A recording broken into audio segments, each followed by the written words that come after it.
Last night, at exactly 2:11 a.m., I opened the door to my garage because I heard something knock from the inside. Not outside, inside. I live alone. The garage is always locked from the kitchen, and I hadn't even stepped into it for weeks. I thought maybe a raccoon got in, or worse, someone broke into the house. I was ready to call the police. What I wasn't ready for was to find her, sleeping, on the floor, wrapped in the same blanket she used the night she left me. It wasn't even folded, just balled up under her like she'd crawled in, collapsed, and never planned to wake up. I didn't say her name, didn't scream, didn't cry. I just stood there, hands still on the doorknob, staring at the woman who had ghosted me 10 months ago like I was some bad dream she'd finally shaken off. There was dirt on her cheek, dried blood on her knee. Her shoes were off, and beside her was a paper grocery bag that had tipped over, spilling its contents across the floor, a bottle of water, a half-eaten protein bar, a sketchbook, and, this is what made my stomach twist, a photo of us from my brother's wedding. She had kept that? Even after what she did? Even after the way she vanished, deleted her social media, blocked my number, and sent her divorce request through an email with no subject line? I didn't wake her. I closed the door slowly, locked it, and stood in my kitchen for 2 hours trying to convince myself it was a hallucination. When I opened the garage again around sunrise, she was sitting upright, knees to her chest, eyes staring at the cement like it was whispering secrets to her. When she finally noticed me, she didn't flinch. She just said one sentence. I know I don't deserve this, but I didn't know where else to go. And I said nothing, because I wasn't ready. Not to yell, not to forgive, not to hear the truth. Especially not the kind of truth she would soon tell me. The kind that turns your spine cold and makes you question if you ever knew the person you married. But I should have known. Because when someone crawls back into your life through a garage door instead of the front one, they're bringing something dark with them, something heavy. And trust me, I wasn't ready for what that was. I didn't say a word as she sat there on the cold garage floor like a stray that had returned after a brutal winter.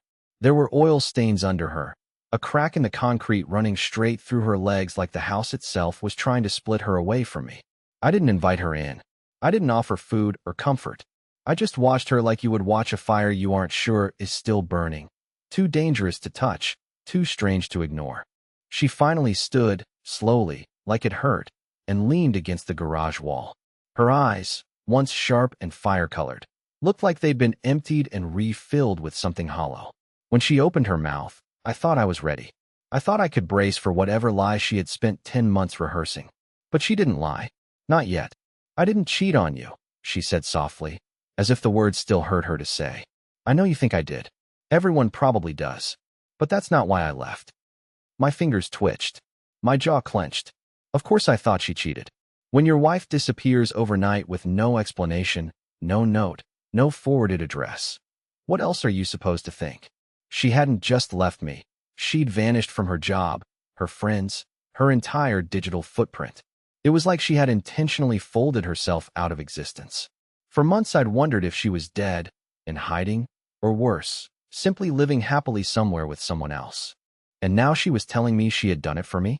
She looked around the garage like it might answer for her, then said, I couldn't tell you anything back then. It wasn't safe. You were already being watched. That sentence chilled me in a way no confession of infidelity ever could have. Watched? What are you talking about? I finally asked, my voice sharp and rusty like I hadn't used it in weeks. Who was watching me? She shook her head. You'll think I'm crazy. I would too. But there were people watching the house, watching you at work. I saw them. I was warned. I had to leave, or they would have used me to get to you. My stomach turned. This wasn't an apology. This was something else entirely, something darker. Either she had completely lost her mind, or something terrible had happened while I was too busy grieving the marriage I thought I'd lost.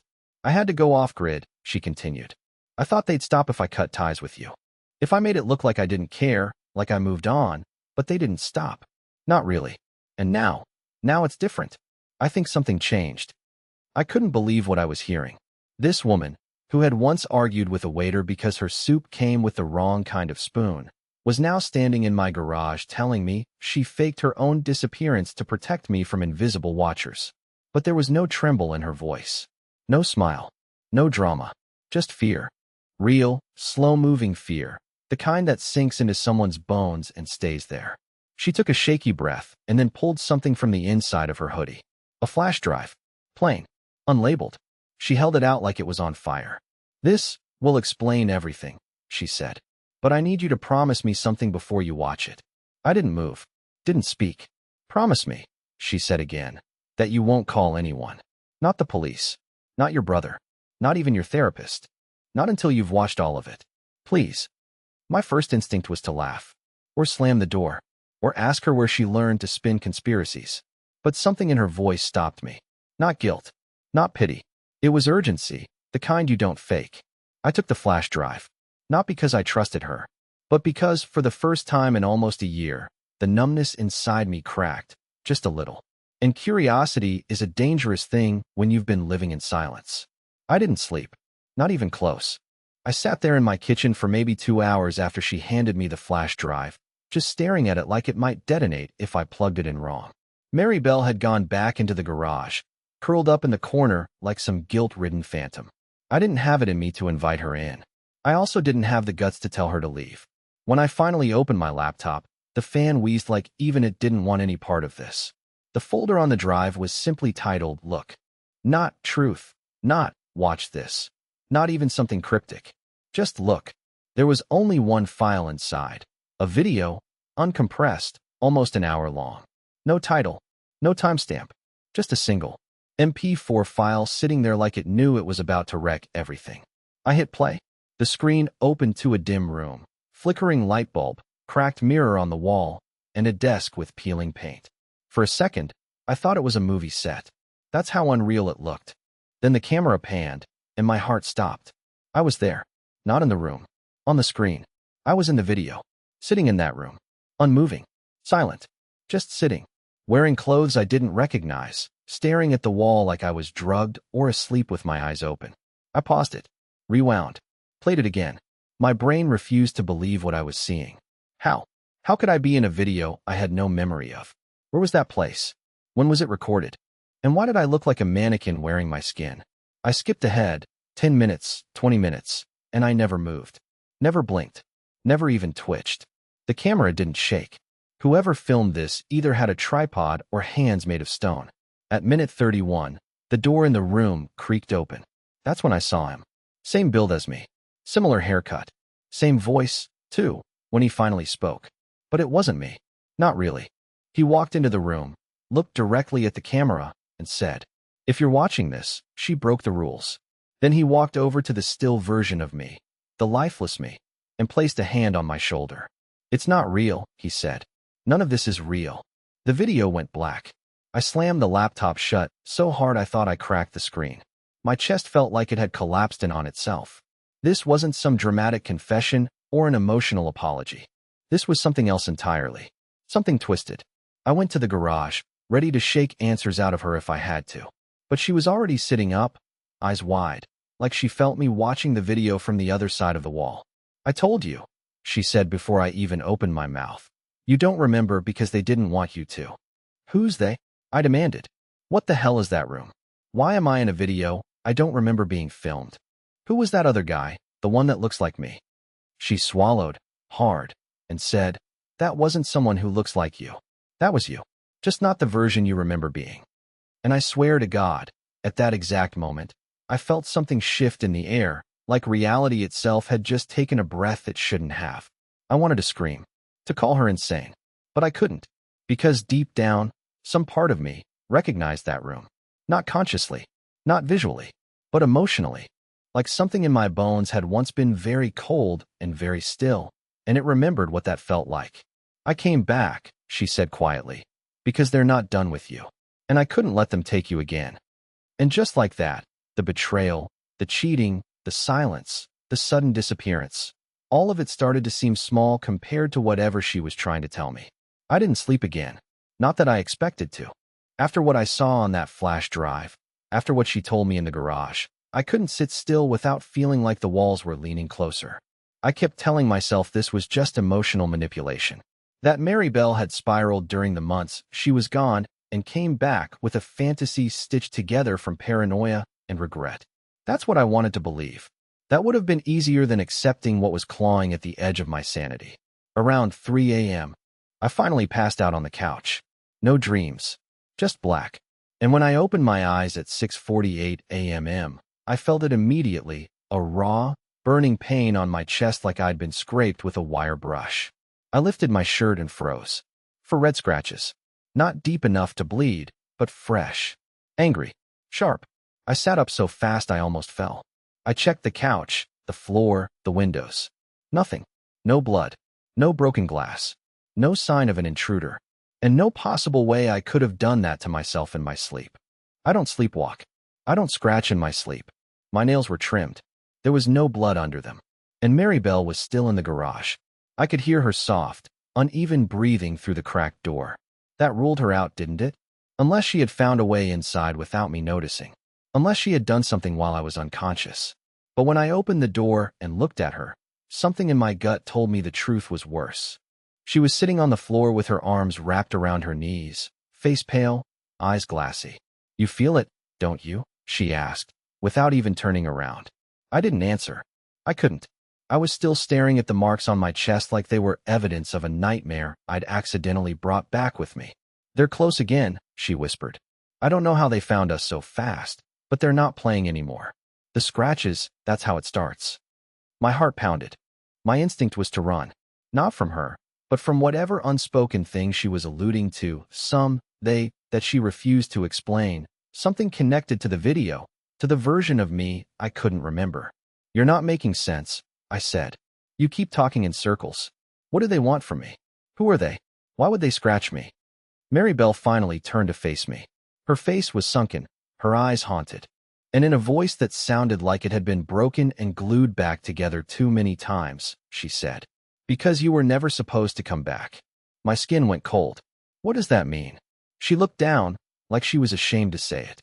Then, very quietly, she continued, "They took you once before. Not your body, just your mind. They replaced pieces, gaps, whole memories. And when I started asking questions, when I got too close to the edges of what they wanted hidden, they told me to leave or be removed." "You're talking like this is some sci-fi conspiracy," I said. But even as the words left my mouth, I knew I didn't believe them. Because I'd felt the gaps. There were entire stretches of last year I couldn't recall clearly. Weeks that felt like fog. Familiar places that seemed off. People who claimed they'd seen me where I knew I hadn't been. I'd always chalked it up to stress, depression, burnout. But what if it wasn't? What if she was right? I looked down again at the scratches. They were still there, still fresh. And the weirdest part, the shape of them. They curved like a spiral, not straight like an animal would leave. Almost like a symbol, like something deliberate. That's when I realized I wasn't afraid of her anymore. I was afraid of myself, of what I might have done, of what I might have been part of what I might still be doing, without even knowing it. Mary Bell stood slowly and approached me. For the first time since she came back, she looked like my wife again, fragile, terrified, but honest. "They'll come again soon," she said. "You have to remember, Franklin, before they wipe you a second time." I didn't answer, because I wasn't sure which version of me she was talking to. That morning, I didn't go to work. I called out sick for the first time in 2 years, though I doubt my voice sounded convincing over the phone. I could barely get through a sentence without pausing like I was being watched. After I hung up, I sat in my car for nearly 30 minutes with the engine off, just staring at the dash. Everything felt thinner, like the air wasn't real. Like if I exhaled too hard, I'd poke a hole through whatever illusion I'd been wrapped in for months. I needed proof. Not feelings, not visions, not Mary Bell's haunted whispers. I needed something real. Something I could hold. Something that could tell me I hadn't lost my mind. Or worse, never had full control of it to begin with. That's when I remembered the attic. I hadn't been up there since before she left. I always hated the place. Something about the way the floorboards creaked too slowly, like they were trying to whisper back at you. But now it called to me. And part of me, the buried, suspicious, slightly broken part, believed I might find something they hadn't erased. The attic door groaned like it hadn't been opened in years. Dust fell like ash from the ceiling. I climbed the steps slowly, flashlight in one hand, heart hammering like I was walking into someone else's house. I didn't know what I was looking for, but I found it. In a cracked plastic bin beneath a pile of old winter clothes, a notebook. Black cover, spiral bound, edges curled from heat or age. It wasn't labeled, but the second I touched it, I recognized the handwriting. It was mine. My chicken scratch block letters. My margin doodles. My tone. Only, I never remembered writing any of it. I sat cross-legged on the floor and opened it. The first page read, "If I forget again, this is who I am." My blood ran cold. I flipped through pages, each one filled with entries, logs, almost, of dates and experiences that I didn't remember living. Places I didn't remember going. Conversations I had never had. One entry described a test room with a white noise generator that pulsed like a heartbeat. Another described people in gray clothing who never spoke, only watched. Some entries were incoherent, written at angles, scratched out, or done in what looked like red pencil. But others made horrifying sense. There was an entry dated October 19th. It simply said, "She tried to get me out. I let them take her memories instead. If you're reading this, Franklin, you owe her more than you can imagine." I closed the journal. My hands were shaking so hard I dropped it. The words echoed in my skull like gunshots. I let them take her memories? What did that even mean? Was it metaphorical? Was I breaking under grief? Or had something actually been done to us? When I came back down from the attic, Mary Bell was already standing in the hallway. She didn't ask what I found. She didn't need to. "I tried to warn you before," she said softly. "You wrote it all down in case they wiped you again. But they always find the journal eventually. You must have hidden it better this time." "You're not making sense," I snapped.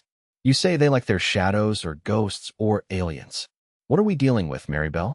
What are you saying happened to me?" She stepped closer, tears forming in her eyes. "You were part of something, Franklin. Not willingly, not at first. But when you couldn't escape it, they gave you a choice. Forget everything and live, or remember and disappear.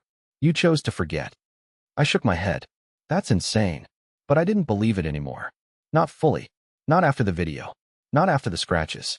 And definitely not after finding my own words warning me. That night, I slept with the journal under my pillow. And I dreamt, for the first time in months.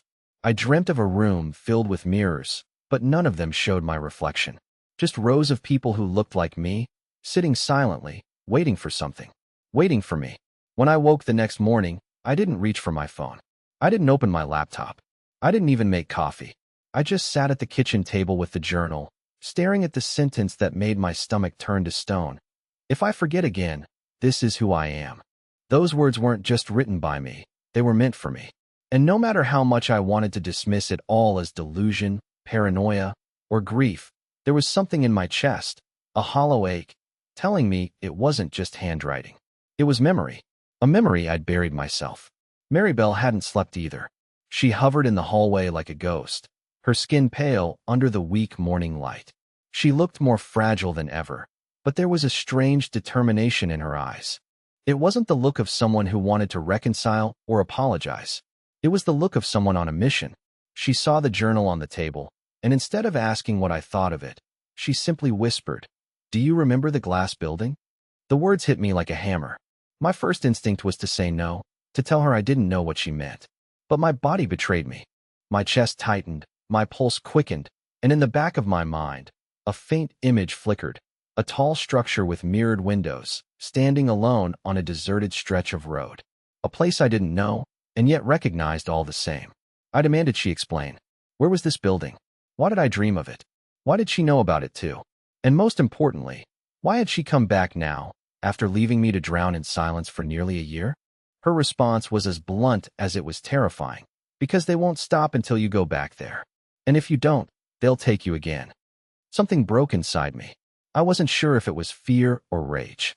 Maybe both. I told her to get in the car, that I was done with half answers. I needed to see this place with my own eyes. If she was lying, I'd know. If she was telling the truth, well, maybe I'd finally understand why my life felt like a puzzle missing half its pieces. We drove for nearly an hour, past the edge of town, into stretches of road I hadn't traveled in years. My stomach twisted with every mile, because the closer we got, the stronger the sense of déjà vu became. I wasn't navigating by maps or signs. I didn't need to. My hands gripped the wheel with a certainty that scared me. I knew the way, even though I'd never been here before, or at least not in any life I remembered. And then I saw it.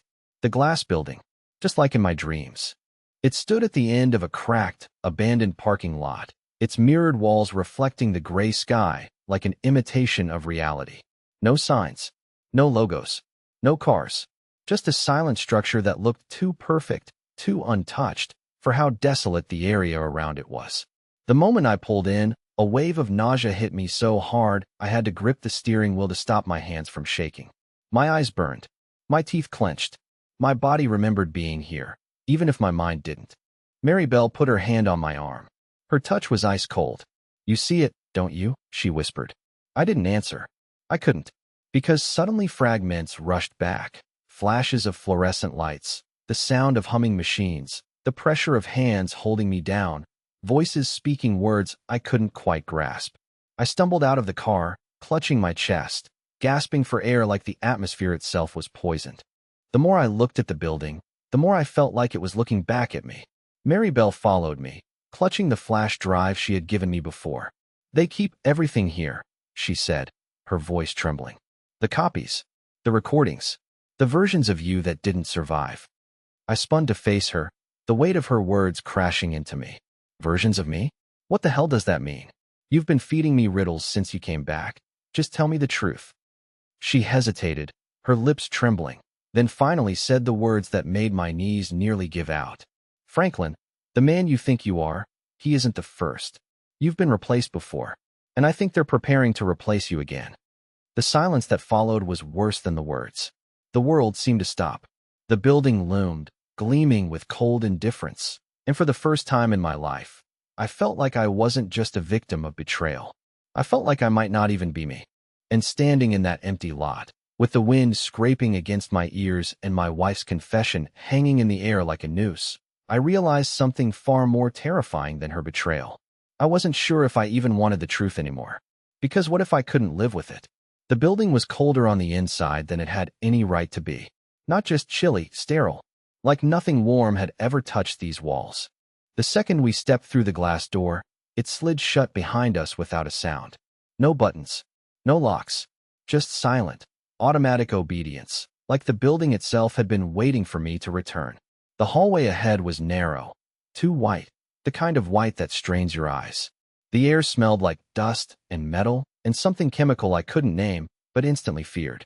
Mary Bell stayed close to me, her eyes locked on every corner like she expected someone, or something, to come out of the walls.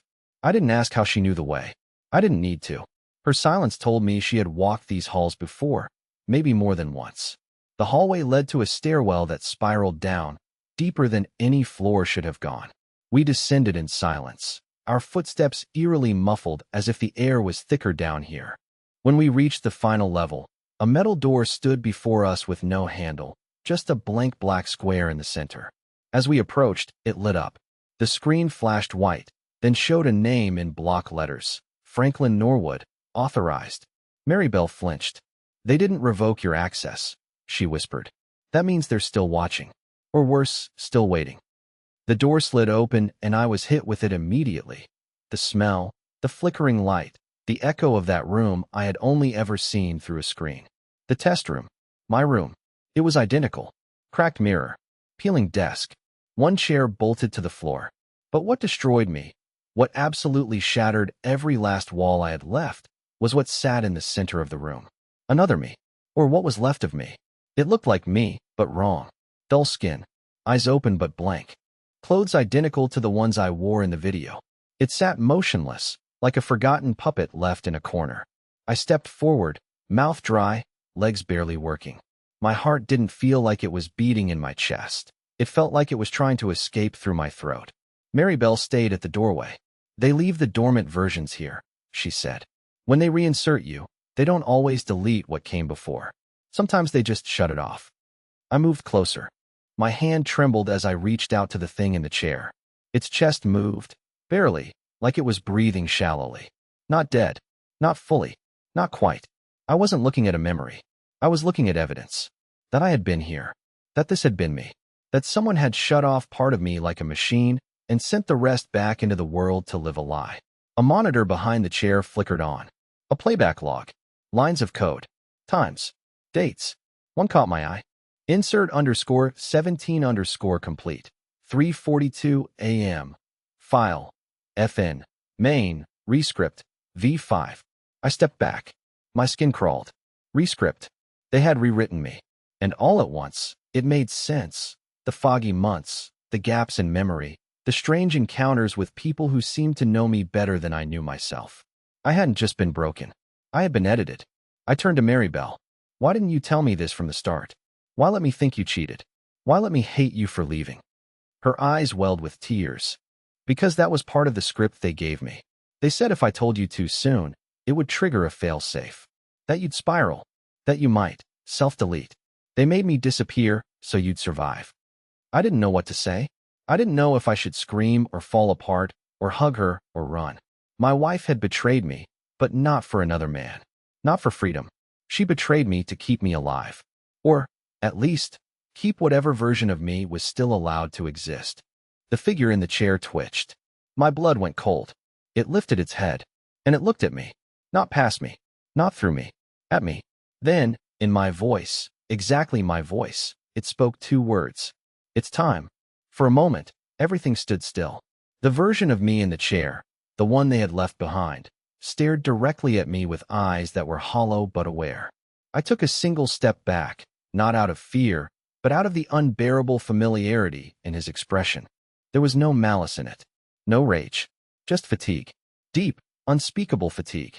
Like a man who'd lived 1,000 lifetimes inside a box and finally knew he would never be free, unless I made the choice he couldn't. Behind me, Maribel was crying silently, her hand clutched to her chest. They'll let you leave, she said. But only if you leave this behind. All of it. The truth. The versions. Me. She looked up at me, eyes trembling. You can walk out that door, Franklin, and wake up tomorrow in a clean world. You'll forget the pain, the betrayal, the fear. You'll start over. I glanced back at the figure in the chair. Still motionless. Still waiting. I asked the question I had been afraid to ask since the beginning. If I leave him here, what happens to me? Her silence was answer enough. The man in the chair closed his eyes, not like a machine shutting down, but like a man accepting rest for the first time in years. That's when I knew. He wasn't a threat. He wasn't broken. He was me, the parts they tried to bury. The scars. The rage. The memory of every injustice. Every violation. Every lie. And I couldn't leave him here. Not again. So I reached out. Not to harm. Not to fight. Just to touch. And when I did, when my hand gripped the shoulder of my own ghost, I felt everything rush back into me. The months they erased. The voices. The experiments. The moment I begged Maribel to run before they made her choose between me and her freedom. I saw her screaming as they pulled me away. I saw her hands bloodied from trying to break through reinforced glass. I remembered the truth. She didn't betray me. She saved me. And she came back, not because she had to, but because she couldn't live with what they'd done to us. When I opened my eyes again, I was lying on the grass. Outside, the building behind us was gone. Just gone. Maribel sat beside me, still in the same clothes, her hand wrapped tightly around mine. She was shaking, but her face was different now, lighter, like the burden had shifted off her shoulders at last. I didn't know if they'd let you come back, she whispered. I thought maybe you'd disappear for good. I squeezed her hand. My voice cracked when I said it, but I meant every word. Thank you for coming back for me. She looked at me like she wasn't sure I meant it. So I added, you didn't betray me. You protected me in ways I didn't even understand. That's not weakness. That's love. We didn't talk much after that. We just sat there, watching the wind move through the empty field, like it was erasing the last traces of what had happened. I don't know where the building went. I don't know who they really were, or what they wanted to achieve. But I know this. I am whole again. I remember everything. And I still choose to be me. I choose Maribel. And she chose me, even when it broke her. We drove home in silence, the kind that feels safe. The kind that doesn't hide anything. The kind you earn. And for the first time in nearly a year, I slept. Not just closed my eyes, I truly slept. No dreams. No warnings. No watchers. Just peace. Because the truth, even a twisted, terrifying truth, is better than a beautiful lie. And love, when it survives betrayal, isn't weaker. It's unbreakable.